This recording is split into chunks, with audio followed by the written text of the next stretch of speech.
местенка, дека е тоа прислушкување и така натаму. Мене ми е многу жал што почнува втората деценија од овој век и луѓето некои работи не разбра и јас сега ќе се обидам многу кратко на почеток да ги подучам, да ги просветлам и да им кажам што станува, ама само на нив ќе им кажам, нив два тројца, оти другиве веројатно и си знаат.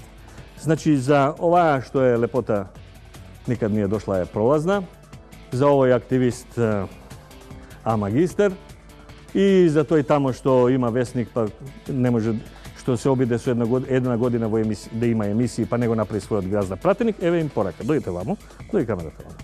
Значи, последните години постои една работа, само за вас кажувам, која се вика интернет.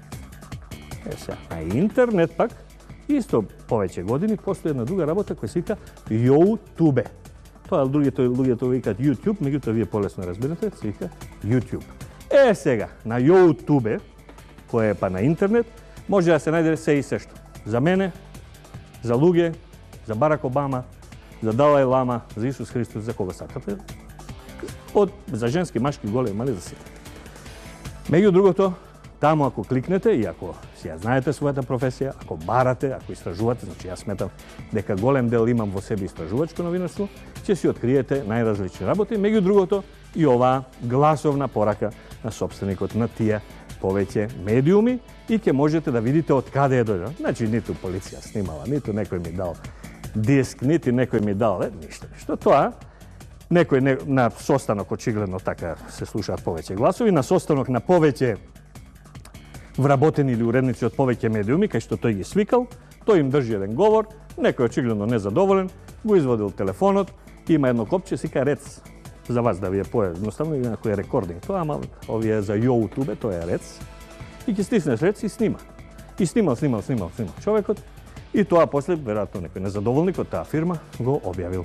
Сега, тоа го има на повеќе места на интернет. Јас сега ќе ви дадам неколку линка, може да се видат, еве тоа се. Најмалку 4 линка, од кои има белосветски, канадски, секакви. Тоа е број 1. И број 2 ќе ви покажам како евентуално ако сакате да дојдете на YouTube и да го видите човекот како си зборува, односно што зборува, која процедура треба да се направи. Можеме да го видиме уште тоа? Еве, ќе си кликнете горе, си пишувате име, може да пишете Миленко, може да пишете кого сакате, може да пишете Папа Јован Павле, кого сакате и топ ќе си излезе и ќе ви се покаже и вие тоа е јавно присутно во цел свет. Значи дилемата не се поставува дали јас сум смеел или не сум смеел. Дилемата се поставува. Ако разбереш нешто што е против интересите или против закон. Еве да кажеме дека некој сакал да постави бомба, ти си должен, инаку си соучесник во дело, ако не го објавиш. Значи, тоа ми е мојата вистина, визави сето тоа, било овој ваков, било, доста ми е таа паца, дайте во студио.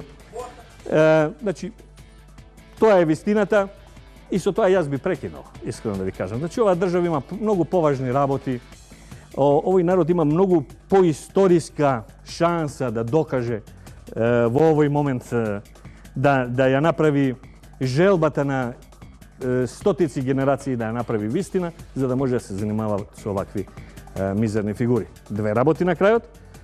За да сега сите тие што кликаат сега по интернет, дај да видиме, само да ви кажам, дека од овој говор има и втор дел.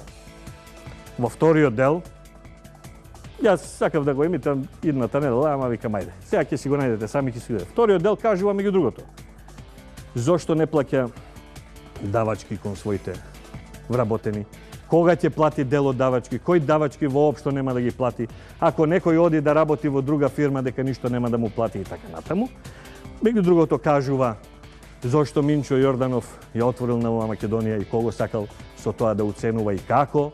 Кажува работи за премиерот, кажува 300 работи, може и тоа да си го видите, па да видите дека само со малку желба, малку вака работа и нашата работа новинарска е тоа. Лаптоп, истражување, гледање, под сурфање, дискутирање на веб портали, односно на форуми, на блогови и така натаму. Тоа е нашата работа, може да се дојде до податоци. Тоа е едната работа што сакав на крај да ви ја кажам, и втората да ви дадам на телоп каква подршка добив во два мејла и мене ме погоди лично и затоа сакам да ги споделам со вас. Еве го сега број 1.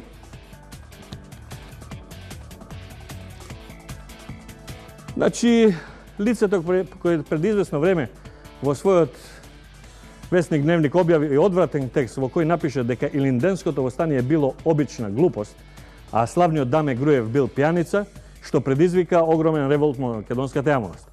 Замислите ги илјадниците македонски револуционери, жени, деца, наши предци, кои ги загубија животите во трагедијата на Илинденското востание.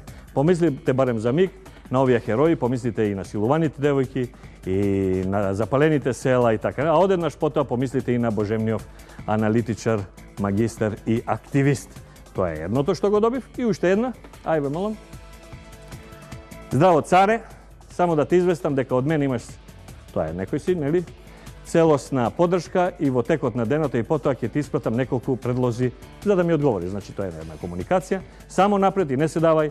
Нашите предци гинеле по планините за Македонија, а ние требали да се плашиме од малобројна, но добро медиумски инсталирана банда грчки платеници. Тоа се двата мејла јас што ги одвоив за вас денеска.